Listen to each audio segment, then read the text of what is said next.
अस्सलाम वालेकुम स्टूडेंट्स। आज हम स्टार्ट करेंगे FSc mathematics chapter number 3 integration का है। इसकी एक्सरसाइज नंबर 3.3 है, क्वेश्चन नंबर 2 है।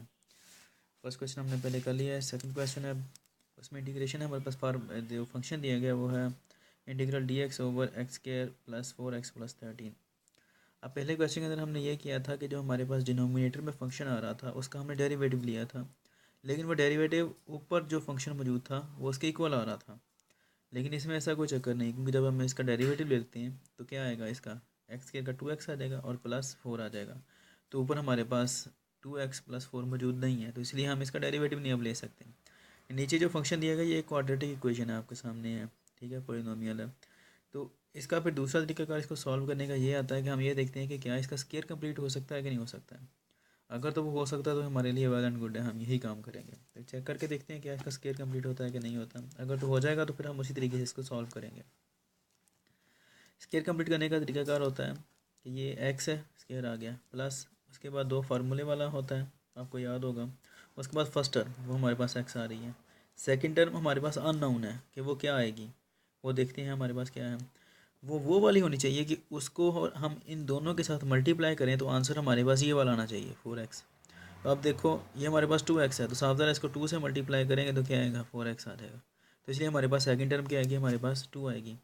प्लस जो यहाँ पे हमने जिस किसी के साथ मल्टीप्लाई किया 2 के साथ मल्टीप्लाई हमने एडिशनली किया अपने पास से, उसी का स्केयर हम लेंगे यहाँ पर ऐड कर देंगे और उसी के स्केयर को हम सब्ट्रैक्ट कर देंगे।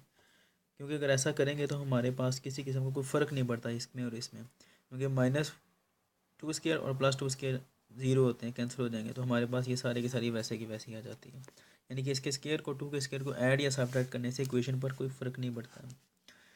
तो अब स्केयर कंप्लीट करते हैं, तो वो क्या है हमारे पास first term as it is, plus ये जो फार्मूले वाला 2 होता है उसके साथ जो होती है साइन हम वो यूज़ करते हैं, प्लस उसके बाद ये लास्ट टर्म आती है जो हमारे पास, वो क्या 2, इस पूरे का स्केयर है ये। इसको जब ओपन करोगे तो आंसर हमारे पास ये आएगा सारे का सारा, -2 का स्केयर 4 आएगा और +13। इन दोनों को सॉल्व करें, 13 में से 4 को बाहर निकालते हैं, माइनस करते हैं तो क्या आता है हमारे पास,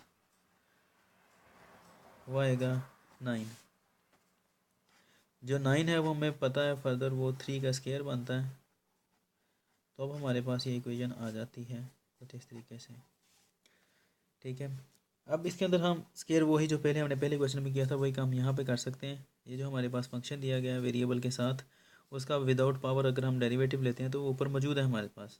देखें क्या आता है हमारे पास, इसको कोई टी सब्स्टिट्यूट कर लेते हैं, अगेन वेरिएबल नया वेरिएबल लेके, तो t is equal to x plus 2। इसका जब हम लेते हैं डेरिवेटिव तो क्या आता है हमारे पास, एक्स का 1 आ जाएगा डी एक्स, और ये तो ज़ीरो हो जाएगा वैसे ही। अब यहाँ पर हमारे पास 1x मौजूद है, 1 dx।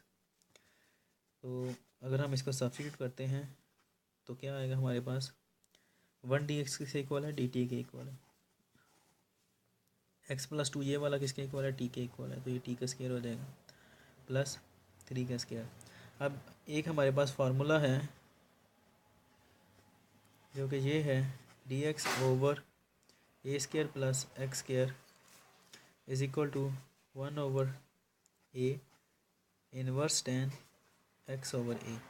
अब यहाँ पर x का क्या मतलब है और a का क्या मतलब है। x शो कर रहा है वेरिएबल को और a शो कर रहा है कांस्टेंट को।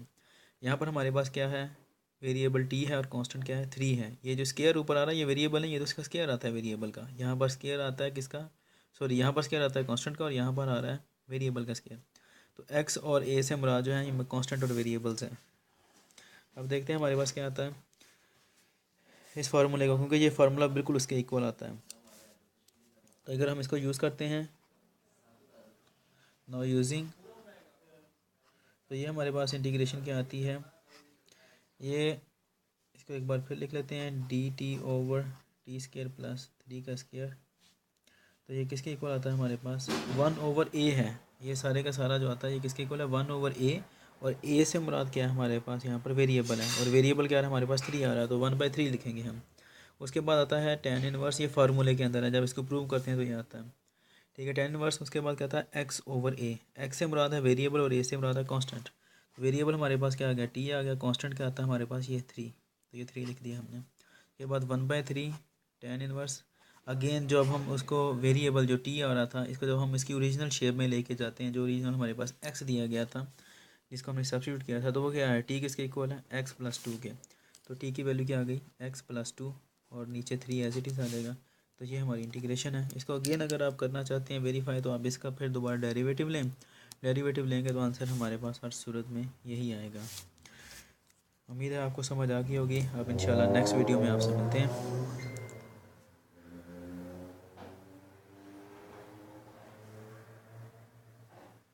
Good bye.